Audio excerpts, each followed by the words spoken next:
Olá, eu sou Lucília Machado, jornalista e diretora da consultoria Acessar Comunicação, Diversidade e Inclusão. Este é o podcast Acessando Lucília, que você ouve e assiste todas as terças-feiras, a partir das 18 horas, na web rádio Censura Livre, pelos canais do Facebook e do YouTube. Fique com a gente!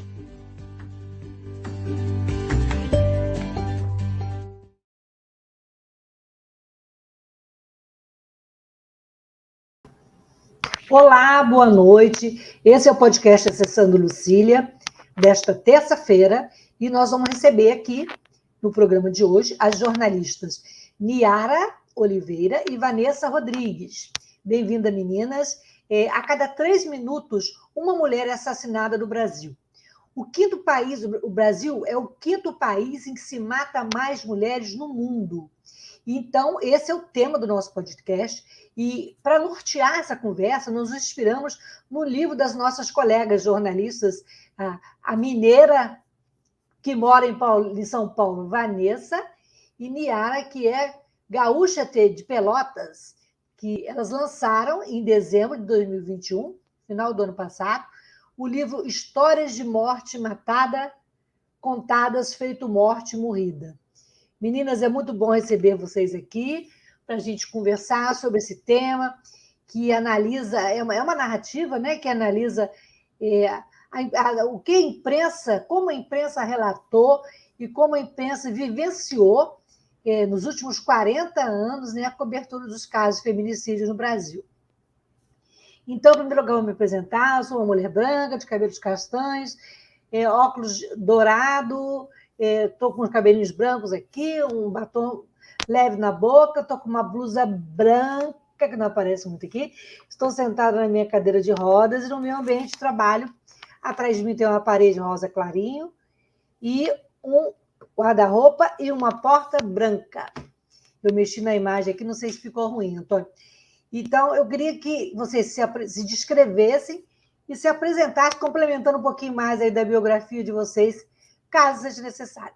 Vamos pela ordem alfabética. Niara, gaúcha, bem-vinda aqui ao nosso espaço de Diversidade e Inclusão. Olá, Lucília. É um prazer estar na Rádio Censura Livre. Boa tarde, boa noite, né, a todos. Eu sou uma mulher branca, de cabelos grisalhos, estou vestida de preto, estou no escritório da minha casa, que tem um fundo branco, uma porta escura, tem um mural aqui com alguns lenços, né, de Justiça para a Marielle, do direito ao aborto na Argentina, que os lenços verdes, e um lenço lilás, roxo, né, do 8M Pelotas, que é a frente feminista em que eu milito aqui. E tem também uma placa da Marielle Franco ao fundo e um girassol, uma mandala de girassol, que é também da campanha de enfrentamento aos feminicídios que está em curso agora no Brasil. Eu tenho 50 anos, sou jornalista há mais ou menos uns 25, feminista há mais de 30, né, já ativista. E esse livro foi uma conquista, né, uma realização de um sonho e, ao mesmo tempo, que é um cumprimento de uma tarefa bastante difícil, bastante complicada, né, que é analisar a narrativa dos feminicídios na imprensa. Muito bom, obrigada, Niara. Vanessa, então se descreva para a gente e fala um pouquinho aí da sua trajetória também. Boa noite, boa tarde, boa noite, como disse a Niara. Eu sou a Vanessa, eu sou mineira, mas eu moro em São Paulo. Eu tenho 50 anos, sou uma mulher negra de pele clara, tenho cabelo cacheado castanho com algumas mechas, estou usando óculos de haste vinho, estou com batom rosa clarinho e uso uma guia de proteção no meu braço. Eu sou jornalista há quase 30 anos, há 20 anos, mais ou menos, entre 15 e 20, de militância feminista. Tenho 2 filhos e, como disse, eu moro em São Paulo já há alguns anos, mas eu fiz faculdade no Rio de Janeiro, então percorri aí todo o Sudeste. E o livro, como disse a Niara, é uma conquista e com um processo muito profundo, muito sofrido, mas que a gente considerou muito importante. Então, emendando aí já com você mesmo, Vanessa, como é que vocês tiveram a ideia de escrever esse livro? Como é que surgiu a ideia da pesquisa? Conta para a gente um pouquinho dessa saga, que eu tenho certeza que foi uma saga, né? Foi um processo. Na verdade, a gente já trabalhava com análise de narrativa já desde 2015, a Niara, eu e mais um grupo de outras mulheres. A gente fazia isso na nossa comunidade no Facebook, chamada Não Foi Ciúme.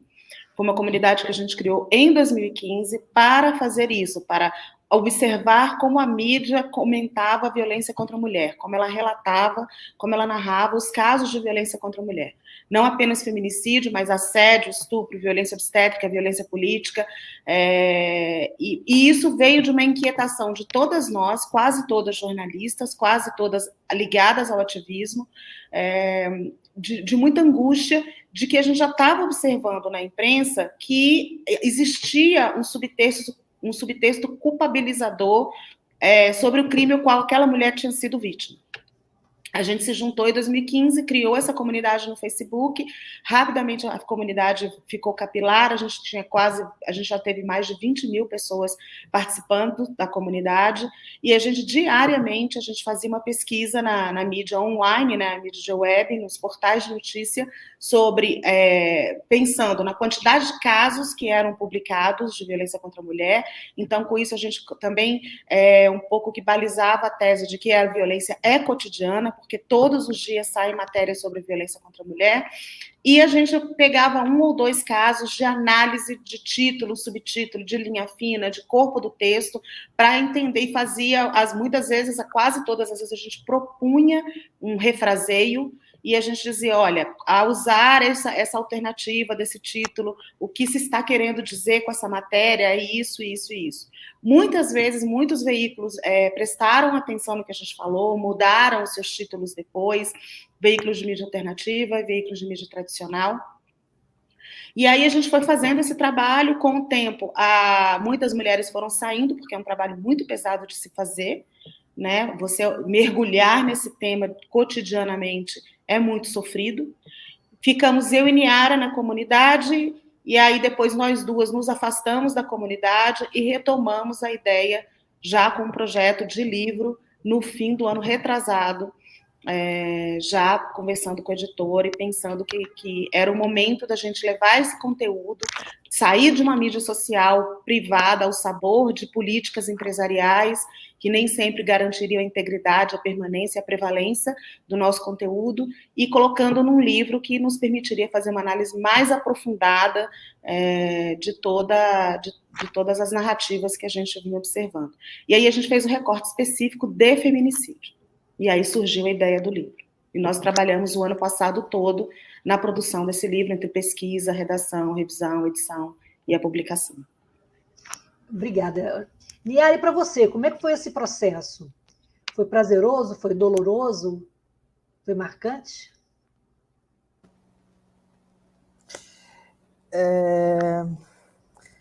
Ao mesmo tempo que tinha o prazer de estar escrevendo, né, de estar realizando uma obra que a gente já sabia previamente que seria bem importante,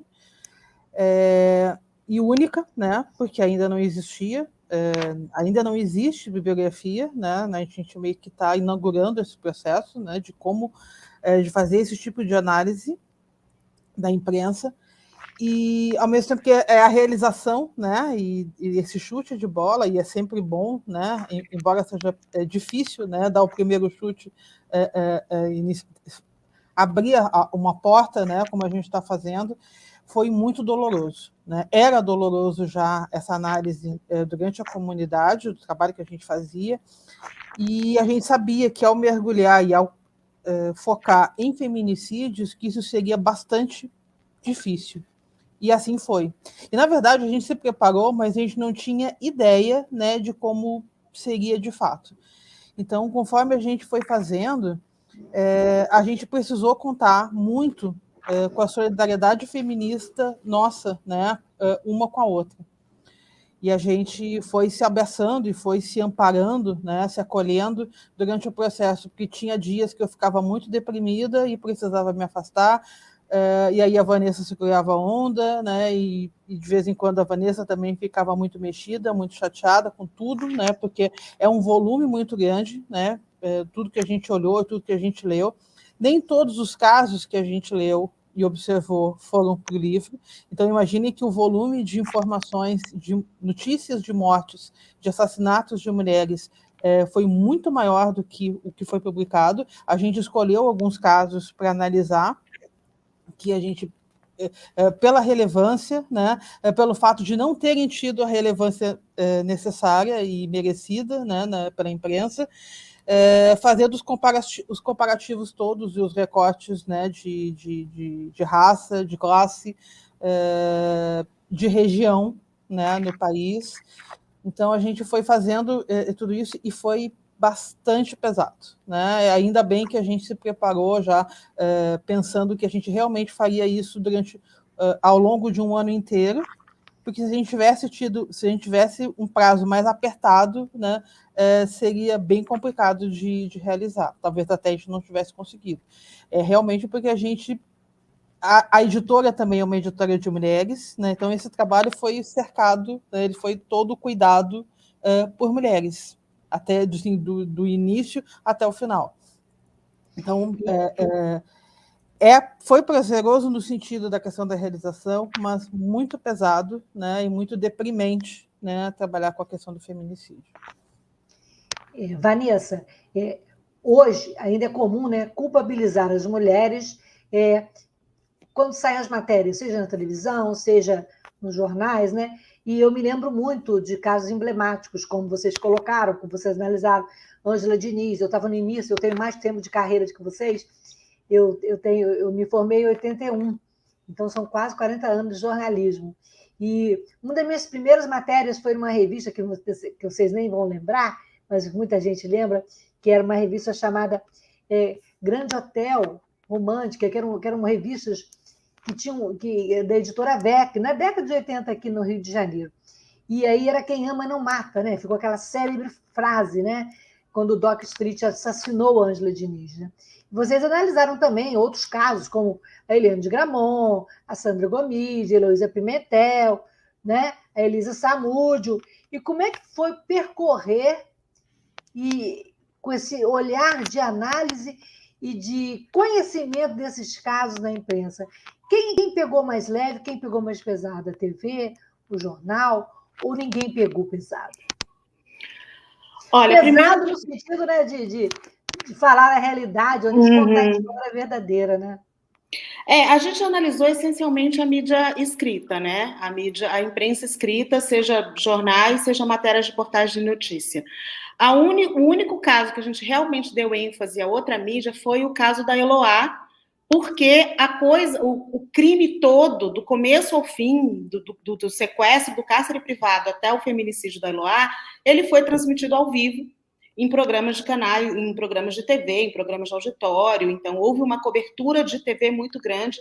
A gente olhou matérias também da mídia escrita, mas o caso da Eloá foi um caso muito televisionado, né, do começo ao fim. Então, este foi o caso que a gente mais olhou para a TV. Os outros, a gente analisou mais a mídia escrita. E não podemos dizer que houve alguém que pegou pesado, alguém que pegou leve. A gente teve críticas em todos os veículos que a gente viu. Claro, por exemplo, um veículo de mídia alternativa como a revista Piauí, que está no livro, está num contexto positivo, porque é uma reportagem mais aprofundada, mais humanizada, a vítima é humanizada. Mas a mídia mainstream e muito da mídia alternativa, que a gente também olhou, da mídia progressista, também incorria nas mesmas escolhas narrativas, né? A gente pode chamar de equívocos, mas, na verdade, são escolhas que nos parecem muito conscientes. Então, do nosso ponto de vista, de quem está analisando, é um grande equívoco, mas é uma escolha que parece consciente, né? E que reflete toda a misoginia estrutural e reflete uma prática de comunicação que não se está sendo refletida, né? Então, não acho que podemos dizer que alguém foi melhor ou pior, né? Tirando um ou outro caso. Mesmo mídia tradicional também consegue produzir bons conteúdos, né? A revista Época produziu bons conteúdos relacionados ao tema, conteúdos que a gente usa como referência, mas na hora ou seja, conteúdos que se debruçam sobre uma pesquisa. Quando esse conteúdo tem uma pesquisa e existe um tempo de maturação, possivelmente ele sai melhor, né? A matéria sobre órfãos do feminicídio, que a gente referencia no nosso capítulo, é uma matéria muito boa da revista Época. Mas essa mesma mídia mainstream que consegue produzir um bom conteúdo é aquela que, no seu cotidiano, na hora de relatar o caso do dia, ela sempre escolhe uma narrativa culpabilizadora da vítima, corresponsabilizando a vítima pelo crime o qual ela foi vítima. Niara, você quer complementar? É só colocando viés de por que ainda temos esse cenário, como a Vanessa bem colocou, sempre a mulher ainda é culpada pela sua própria morte. Eu acho, assim, eu costumo dizer que a imprensa, quando vai narrar feminicídios, baixa nas redações o fantasma do crime passional. E por mais que isso tenha sido afastado já juridicamente, né, do imbróglio, né, na imprensa continua. A imprensa ainda procura pelo motivo, pela motivação da vítima, que a vítima tenha dado ao assassino, ao seu assassino. Fala em motivação como se a motivação não fosse ódio, como se a motivação não fosse misoginia, e como se toda aquela violência, né, porque vamos considerar que feminicídio é um crime em que o assassino tenta desconfigurar aquilo que constitui uma mulher, aquilo que constitui a mulher. Aquilo que caracteriza, né, é um crime cometido contra a mulher por ser mulher. É um crime de ódio. E não à toa, né, a própria Ângela Diniz foi assassinada com 4 tiros no rosto. E aí a gente faz uma correlação rápida com a Marielle Franco, que também com 5 tiros na cabeça, né, para fazer a correlação de que sim, a Marielle foi um feminicídio político, e todos esses casos, né, e tudo isso, isso não é visto. Aí a gente precisa pensar assim, o que uma mulher é capaz de fazer, para conseguir gerar um ódio tamanho a ponto de receber 4 tiros no rosto, né? Ou ser desconfigurada, ou ser, né, ter seios arrancados, ter vagina cortada, porque boa parte dos crimes ainda é cometido por arma branca, embora com os últimos dados no armamento da população isso esteja mudando, esteja alterando. Mas o comportamento da imprensa é sempre esse, né? Procurar a motivação, o motivo que a vítima deu para ter sido assassinada. Ou seja, a culpa, a responsabilidade nunca está no agressor, ela nunca está no assassino, que é o autor da ação. Então, esse é o ponto fundamental do livro, né? Que é onde a gente é o que tem, é o cerne, né, de toda a nossa análise. Todas as narrativas, né, acabam caindo na questão da voz passiva, que é narrar o crime a partir da mulher, né, da vítima, e não da ação, né, do assassino. Antes de passar para a Vanessa, o número de assassinatos por arma de fogo cresceu com 24% no ano passado. Eu peguei essa informação hoje, né? E segundo dados do Sistema de Informação de Mortalidade do Ministério da Saúde, esses dados acompanham o discurso do governo Bolsonaro, que defende abertamente o direito do cidadão de bem de andar armado, né? E preocupa especialmente quem está na luta, né? E quem defende os direitos, nós mulheres, né, que somos vítimas do feminicídio, né? E como você falou, 4 mulheres são vítimas de feminicídio por dia, de acordo com os Fórum Brasileiro de Segurança Pública, e peguei esse dado hoje aqui, quer dizer, está mudando o cenário. Antigamente, a arma branca, né? Hoje é a arma de fogo. Vanessa, até que ponto essa política desse desgoverno está pairando nas cabeças machistas para poder chegar a afetar os nossos corações e mentes? Então, com relação ao armamento, assim, quando começou toda essa flexibilização e todo esse pretenso e falso debate sobre o direito do cidadão de bem de andar armado para se defender, a primeira coisa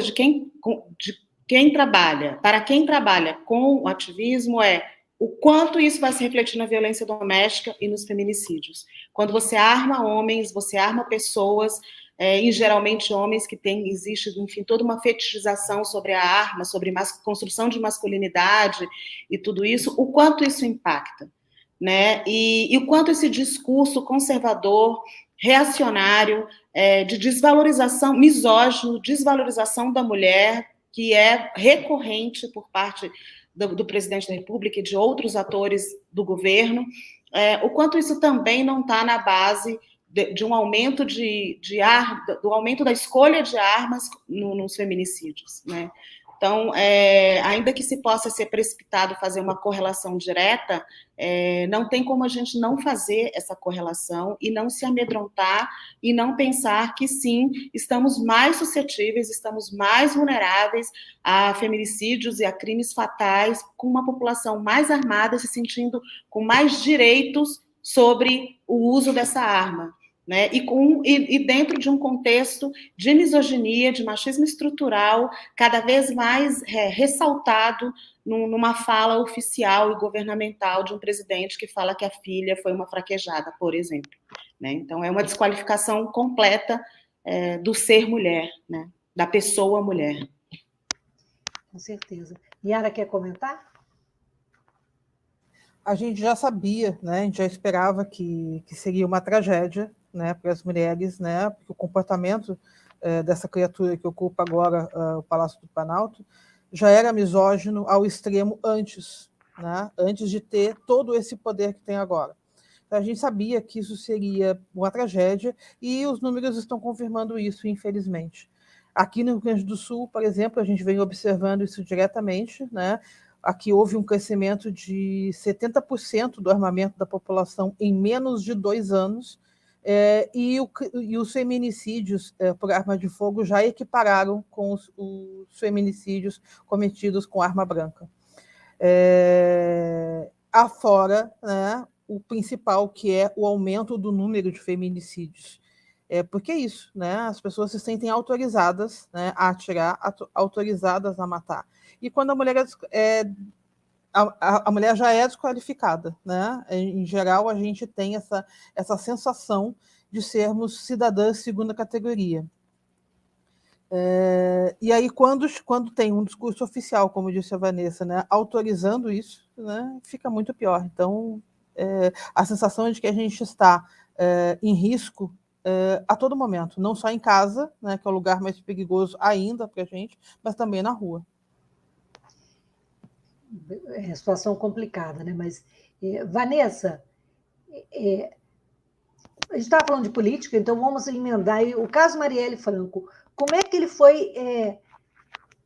como a imprensa tratou o caso Marielle Franco sendo um caso de feminicídio político, que não é uma coisa nova, mas é uma coisa que foi muito marcante, né? Que foi muito cruel nas manchetes dos jornais e foi uma coisa bombástica mesmo, né? Na mudança, acho que foi uma mudança aí, foi um acordar também para muitas mulheres acordarem para a violência que todos nós estamos submetidos no trabalho, na política, no próprio jornalismo, que a gente sabe também que acontece, né? A imprensa, de maneira geral, não tratou o caso da Marielle como um caso de feminicídio político, né? Tratou, quando muito, como um caso de crime político. Né? Então, foram mulheres e foi uma deputada do PSOL que levantou a teoria e a tese e chamou este crime e outros de feminicídio político, a partir, inclusive, do caso da Marielle. Mas eu gostaria que a Niara comentasse essa pergunta, porque este capítulo específico de feminicídio político, ela se debruçou muito. Então, eu acho que ela pode responder e deve responder. Niara, então a bola está com você. Embora tu comentasse uma coisa muito correta, embora o feminicídio político não seja uma coisa nova, assim como o feminicídio, né, que oficialmente só existe desde 2015 como tipificação, né, como um agravante do homicídio, esse é um crime muito antigo. E o feminicídio político também é muito antigo, né? A gente teve no Brasil, por exemplo, a Margarida Alves, lá em 1983, uma mulher sindicalista que morreu com um tiro, né, de calibre 12 no rosto. Uma violência O rosto extrema. também, né? É uma violência extrema. Então, a gente está falando que... E a Margarida Alves é a mulher que dá título a uma marcha política, né, das mulheres trabalhadoras sem terra, das mulheres trabalhadoras rurais, que é a Marcha das Margaridas. Então, a gente está falando de muito tempo aí, né, de feminicídio político. Só que o conceito do feminicídio político ainda não existia na academia, nos estudos de gênero. E é isso que a Renata Souza, né, que é doutora em comunicação, que é jornalista também, vem fazer pela gente, né, que é cunhar, né, que é conceituar esse termo, né, e para que as pessoas passem a usar nos casos específicos de feminicídio político. E é isso que ela faz. O caso da juíza... esqueci Patrícia. o sobrenome. Patrícia Scioli.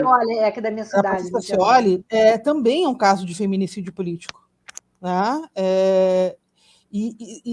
É impressionante como a gente passa a olhar de uma forma diferente para o crime quando a gente traz esses conceitos, quando a gente traz toda essa questão, né, política junto. E nesse caso, que é a questão da misoginia, que é a questão do recorte esse de gênero do crime, né? Então, é importante que se fale sobre isso. A gente fez questão de falar isso. Embora eu tenha sempre o comentário e a lembrança de que todo feminicídio é político, porque numa sociedade estruturada sobre a misoginia, sobre o ódio às mulheres, todo crime que incentivado ou amenizado, né, que não... em que as mulheres, né, que são aí mais vítimas, né, desse perfil de crime, não são protegidas, não há políticas públicas para a proteção, esse é um crime político, né, no geral. Né? Mas as pessoas têm um entendimento de que feminicídio é um crime privado, é um crime particular, é um crime doméstico e, portanto, menor.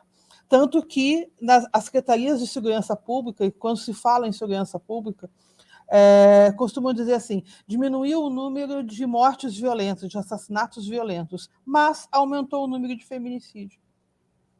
Como assim feminicídio não é um crime violento? Com toda a violência que envolve e sabendo que o feminicídio é um crime que é o final de uma violência. Né? E no caso da Marielle é exatamente isso. A Marielle foi vítima de várias violências políticas de gênero durante toda a sua atuação. Assim, e olha que a atuação dela foi curta, né? Foi um período curto de atuação na Câmara de Vereadores do Rio, e ainda assim ela foi vítima de várias violências. A gente tem... isso depois veio à tona para o Brasil inteiro, mas no Rio de Janeiro era comum. Todos os vídeos em que ela era interrompida na fala, que ela era agredida pelo fato de ser lésbica, e pelo fato de ser negra, pelo fato de ser favelada, assim, todas as coisas que ela foi sofrendo durante o mandato. E assim como o caso dela, o caso das outras mulheres também. O feminicídio é o ponto final, né, de uma série de outras violências. E por isso a gente classifica como feminicídio político. É esse o ponto, é essa a consideração, a virada de chave, né, da questão da conceituação. E que é muito importante para a gente pensar em políticas públicas, pensar em prevenção, e pensar em criminalização também, em pensar num agravante, né, nessa questão. Porque mesmo as mulheres com tanta visibilidade, com um holofote sobre elas, né, já no exercício de um cargo político, são assassinadas, imagina as mulheres comuns. Imagina as Margaridas Alves por aí, né, meras sindicalistas, né, lideranças comunitárias, né, que são assassinadas e não são, isso com extrema crueldade, né? Vou lembrar também aqui do caso da Dorothy Stenck, que está no livro também presente, que são muitos tiros, né? É uma violência extrema, é a barbárie, né? A gente fico buscando crime palavras, mas é a barbárie. Niara e Vanessa, a gente vai fazer um intervalo aqui, mas antes eu queria mostrar o livro para os nossos ouvintes, e também temos perguntas e comentários, e a gente vai fazer, as pessoas fizerem comentário, no final a gente vai fazer um sorteio do livro que as meninas e a editora gentilmente cederam aqui para para o nosso podcast de hoje. Então, está aí, Morte Matada ou Morrida, a imprensa e os feminicídios, para quem quiser conhecer e mergulhar nesse universo que é assustador, mas é importante a gente estar aqui falando, discutindo, trazendo à tona. Então, 30 segundos para a gente falar um pouquinho sobre a nossa rádio, que é uma rádio da classe trabalhadora, não tem fins lucrativos, e que cede esse espaço tão importante para a voz e a vez das mulheres. Vamos lá?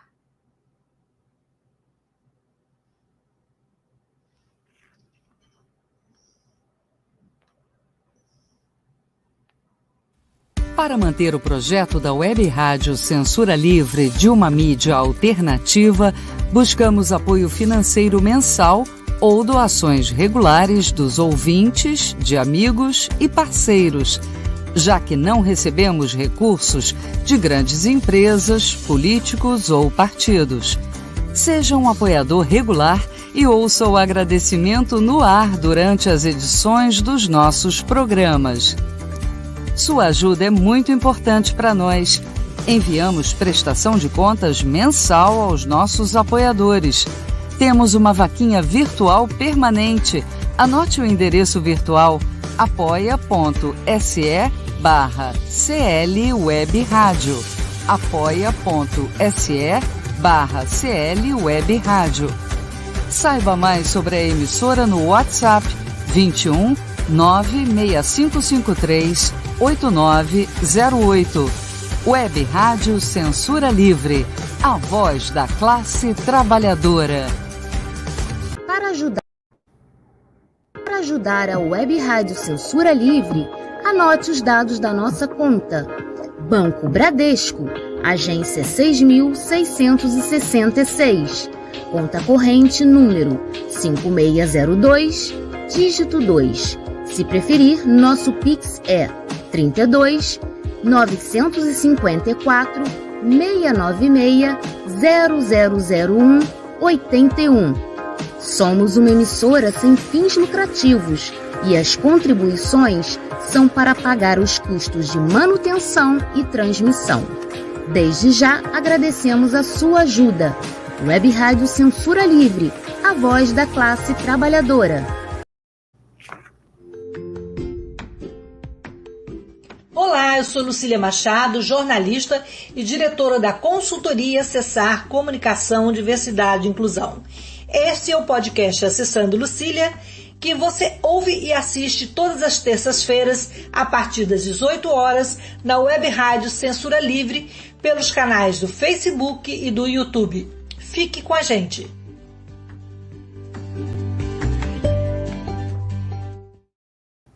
E voltando ao papo aqui com Niara de Oliveira e Vanessa Rodrigues, sobre feminicídio, também sobre o livro delas, bem interessante e bem realista, que faz uma abordagem de narrativas nunca antes desvendadas, digamos, né, meninas? E a gente tem aqui a participação, Antônio, de um ouvinte que fez um comentário, a Patrícia Almeida, do Eu Me Protejo, né? A Patrícia, oi menina, saudade de vocês, e também fez uma pergunta. Não se faz prevenção nesse país. Como evitar essa violência desde cedo, Niara? Depois a Vanessa complementa. Para começar, a imprensa precisa mudar sua forma narrativa, né? Porque, na maioria das vezes, o primeiro contato que a gente tem com aquela vítima, né, com aquela mulher que foi assassinada, é para a imprensa. O primeiro contato que a gente tem com a história daquela mulher é para a imprensa. Então, se a gente não se comover, se a gente não tiver um mínimo de sensibilidade social com o problema, a gente não enxerga como um problema, né? E aí ficam só as feministas berrando, só as feministas que ficam denunciando, né, essa questão toda. Mas o fato é, a gente tem um problema social endêmico, quase uma pandemia, né? Porque, enfim, é mundial, né? Os crimes de gênero e o assassinato de mulheres por serem mulheres. Mas o fato é que é muito grave, é violento demais, e é um crime tão específico que precisa montar uma rede, né, de proteção que consiga evitar esse perfil de crime. E precisa começar, a questão da educação, né, principalmente, que formar homens menos machistas, né, e menos agressivos, e, fundamentalmente, ensinar as mulheres, né, a se valorizarem, né, e não se comportarem como uma espécie de apêndice, né, porque a gente tem essa sensação o tempo inteiro, né, nos relacionamentos, que a gente é uma parte apenas, né, que a gente serve alguém, e não que a gente é um ser completo, né, com vontades, com desejos, e que tem o direito de realizar esses desejos como bem entender, e que tem o direito de dispor sobre o seu corpo como bem entender. Até então, o que nós temos é os homens, né, usando, né, e dispondo do corpo e da vida das mulheres como bem entendem. E esse é um problema tão sério que, se o Estado não intervir, se o Estado não fizer prevenção e não criar essa rede de proteção que vai desde a questão da delegacia, aberta o tempo inteiro para receber os casos de denúncia, né, passa pelas casas de acolhida, pelas casas de abrigo, para as mulheres que estão em risco de vida, elas são ameaçadas e precisam buscar esse abrigo, como também da questão dos julgamentos. E aí a imprensa tem um papel fundamental nisso, fundamental, né? Porque a gente já parte conhecendo a notícia, conhecendo aquela mulher, julgando e condenando o comportamento dessa mulher. O que a gente espera que o restante do Estado, né, e da sociedade faça, se a imprensa já age assim? Então, falando do nosso umbigo, né, que é a questão da imprensa, a gente precisa, né, que a imprensa reveja, né, a forma como narra a violência de gênero e principalmente os feminicídios, e não naturalize, né, da forma como faz. Vanessa, queria ouvir sua opinião também. Eu acho que é isso, né? É educação, educação, educação primeiro, né? E educação privada nas nossas casas, com os nossos filhos, com os nossos sobrinhos e netos e irmãos e pais, e educação na escola, educação em todos os ambientes em que são todos os nossos ambientes, todos os ambientes que a gente circula são ambientes de aprendizagem, né? Seja na escola, que é um ambiente formal de aprendizagem, seja no shopping, seja no cinema, seja no trânsito. Quer dizer, quanto mais a gente discutir a questão do machismo, da misoginia, da construção de masculinidade, como se constrói o homem e como também se constrói a figura mulher, né? Isso é fundamental, né? Toda a discussão sobre as construções de gênero, educação, educação e educação, né? E desde sempre, desde que a gente nasce, até nos bancos de graduação das faculdades de comunicação, por exemplo, né, que também se discuta aqui, puxando um pouco para o nosso lado, que este assunto esteja na pauta das discussões nas faculdades, né, que se formem profissionais de comunicação mais sensíveis e mais atentos à questão da narrativa relacionada aos crimes de gênero, e educação e saber votar em quem realmente nos representa, e para que a gente consiga de vez romper e não balizar o discurso misógino que está hoje tão forte no país, né, por meio de todos os jeitos, né, inclusive da voz oficial do país, né. Niara, e a gente sabe que nesse ranço, nessa caminhada, as mulheres negras são mais penalizadas. Segundo dados do Núcleo de Estudos de Violência da USP, né, o Fórum Brasileiro de Segurança Pública de 2020, o índice de feminicídio aumentou com mulheres negras, que são as principais vítimas. Por que, Niara, mesmo diante dessa estatística, os feminicídios de mulheres brancas parecem comover mais e receber mais destaque da imprensa ainda hoje, no século XXI?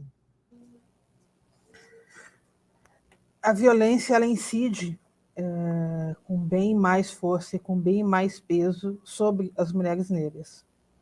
É óbvio, né, pela questão de que as mulheres negras carregam no corpo, né, todas as condições, né, todas as principais condições da violência.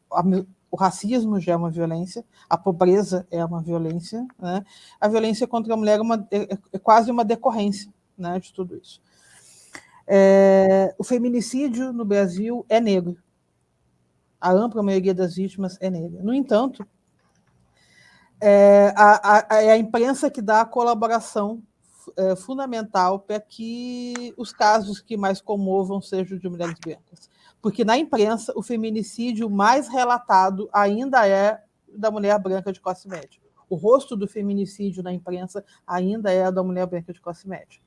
E um exemplo que a gente praticamente abre o livro com este caso, né, que é o caso da juíza, né, Viviane do Amaral, que morreu assassinada a facadas na frente das filhas, né, na véspera do Natal de 2020. Bom, naquele mesmo dia, né, nessa mesma véspera de Natal, uma mulher negra, uma empregada doméstica na Bahia, no interior da Bahia, morreu do mesmo jeito. E a gente só soube de um caso. E o presidente do STF só foi à imprensa e escreveu nota dizendo que os feminicídios tinham que acabar a partir do assassinato da juíza Viviane do Amaral. E, no geral, é isso. As pessoas só se comovem com o caso quando ele meio que bate na sua porta, né? Quando chega a mulheres que são com a qual a gente se identifica, com as quais a gente se identifica. Senão, a gente não enxerga.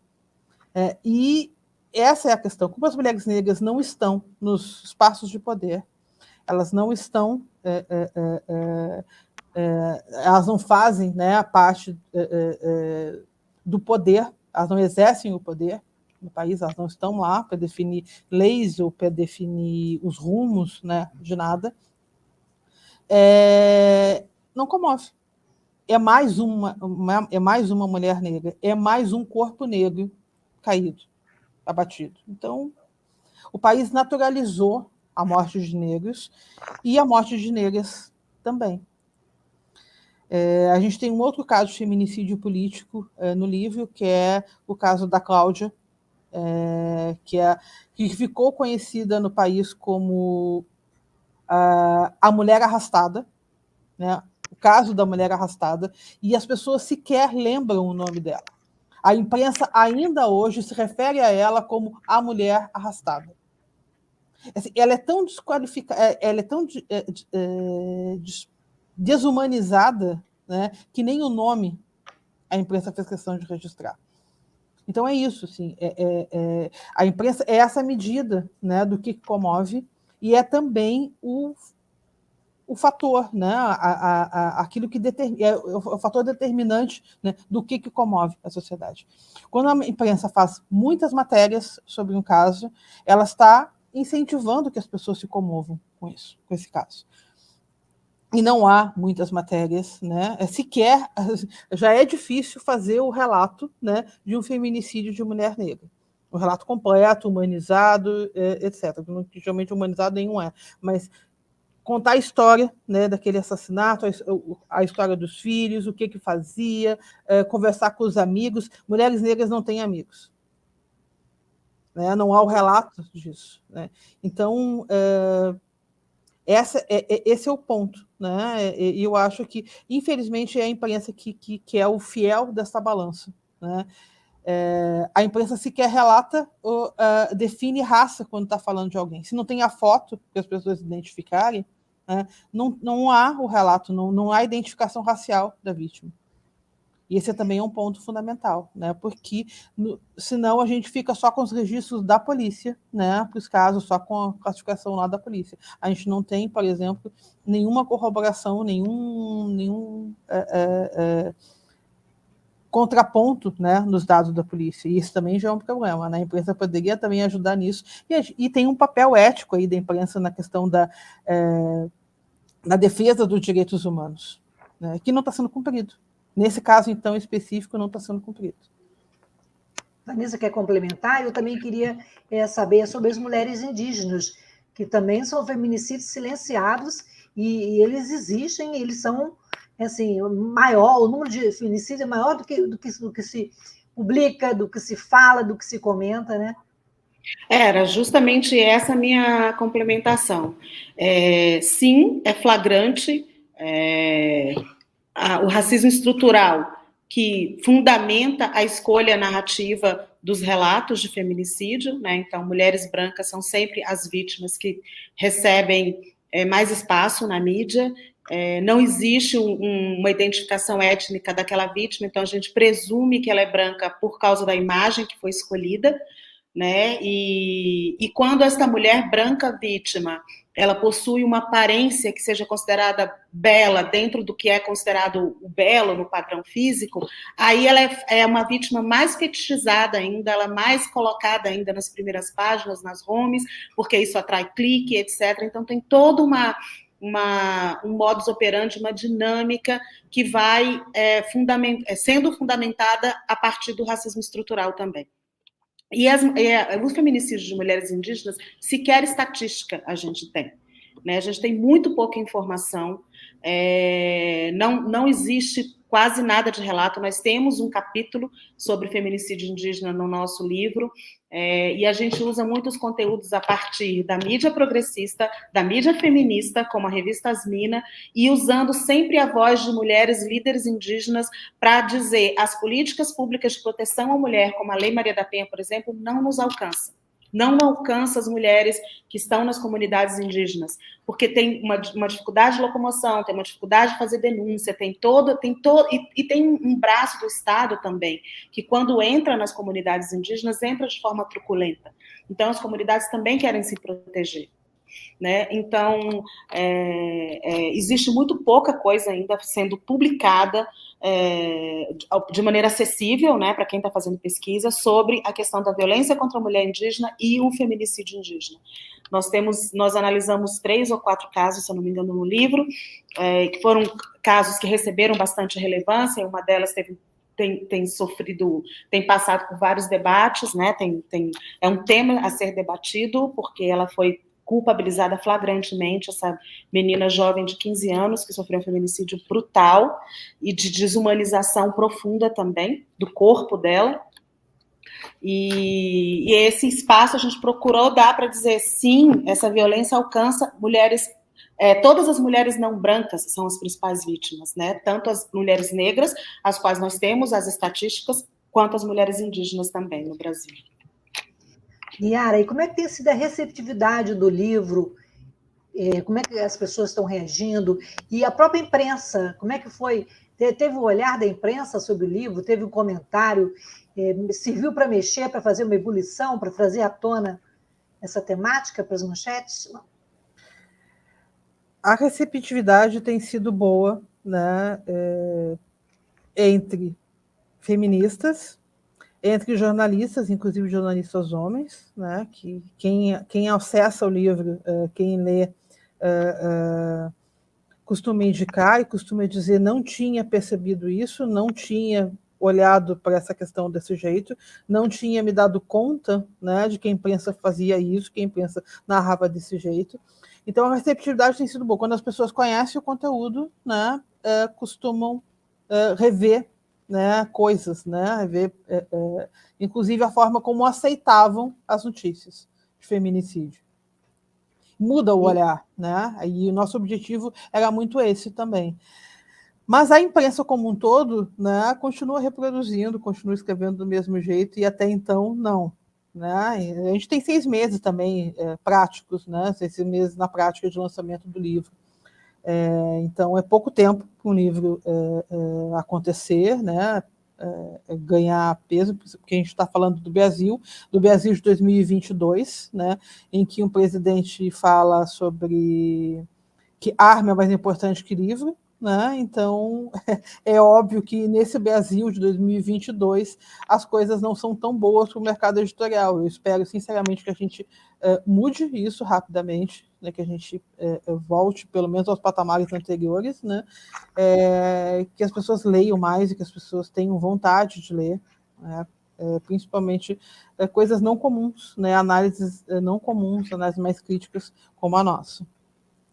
E, Vanessa, como é que você avalia a receptividade do livro? A mesma pergunta da Niara. Então, eu percebo, principalmente nos últimos 2 meses, assim, talvez seja na nossa bolha, mas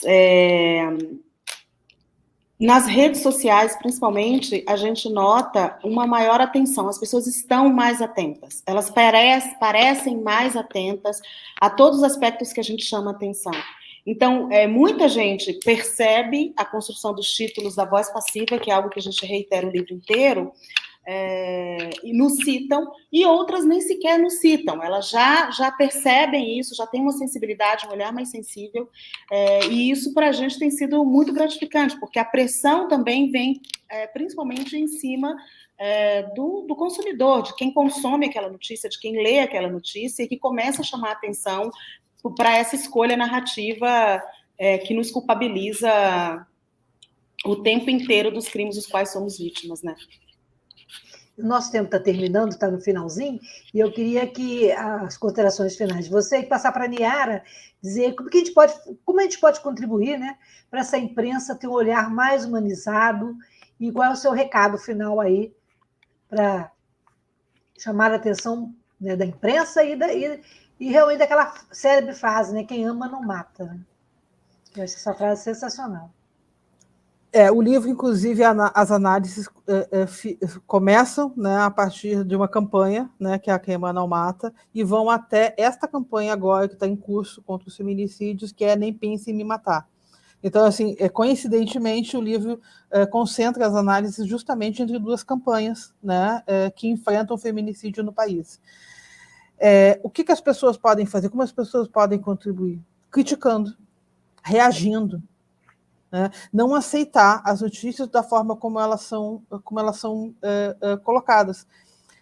Vários dos títulos que foram alterados do período da Comunidade Não Foi Ciúme aconteceram pelo volume de comentários, né? Na caixa de comentários lá do portal, criticando a forma como tinha sido, como o crime tinha sido narrado, desde título, linha fina, etc.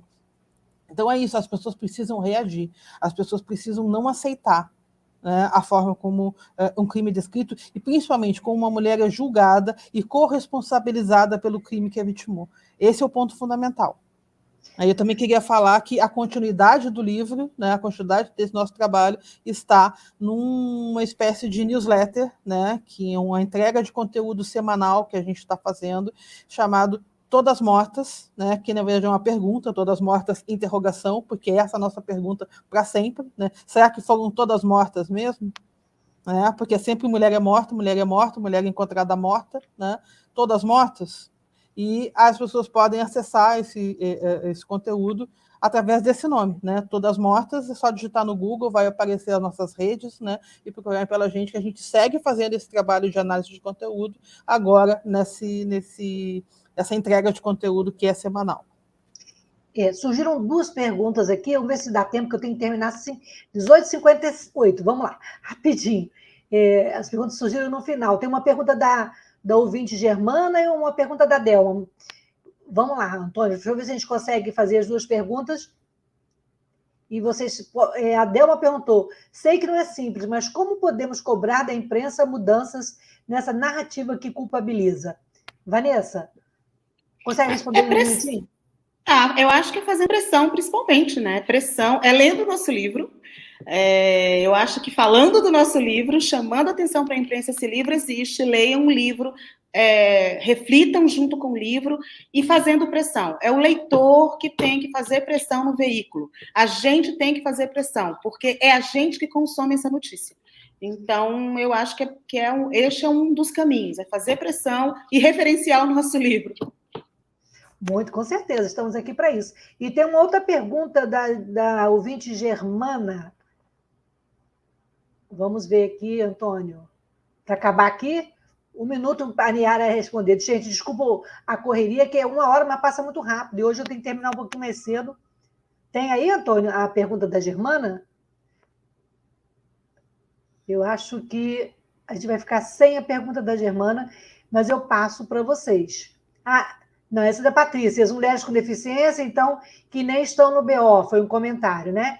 E aí tem a pergunta da Germana, que é o que acontece com a verdade, jornalismo, quando os criminosos são pessoas com influência, com poder financeiro, com personalidades públicas, como a gente viu, né, no caso da CBF, não chegou a ser um o feminicídio, né? Mas assim, foram casos que vieram à tona, né? E tem outros casos também, né?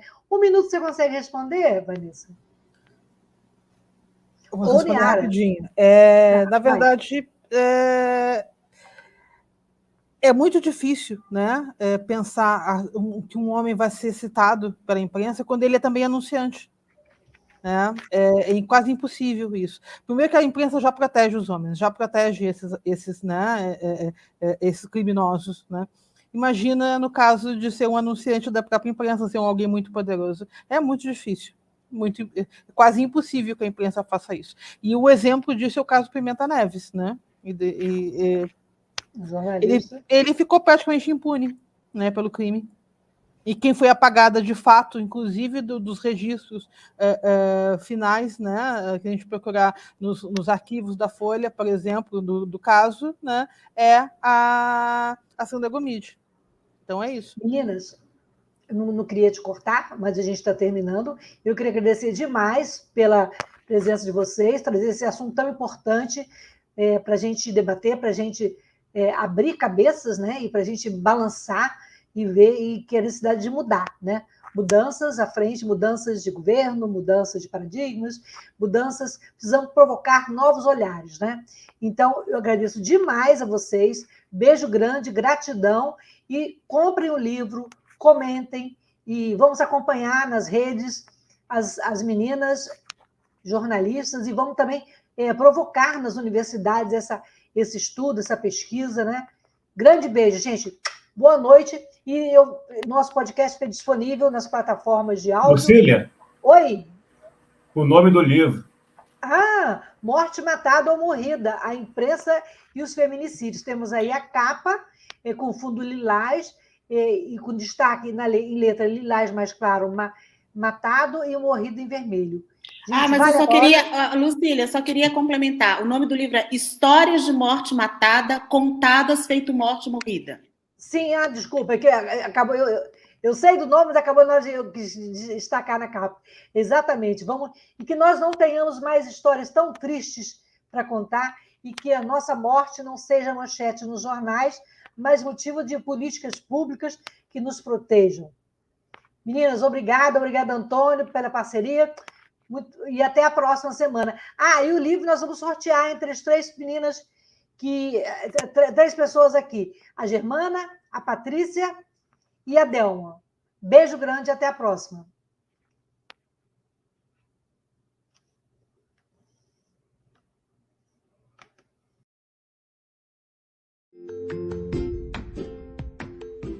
Olá, eu sou Lucília Machado, jornalista e diretora da consultoria Acessar Comunicação, Diversidade e Inclusão. Este é o podcast Acessando Lucília, que você ouve e assiste todas as terças-feiras, a partir das 18 horas, na Web Rádio Censura Livre, pelos canais do Facebook e do YouTube. Fique com a gente!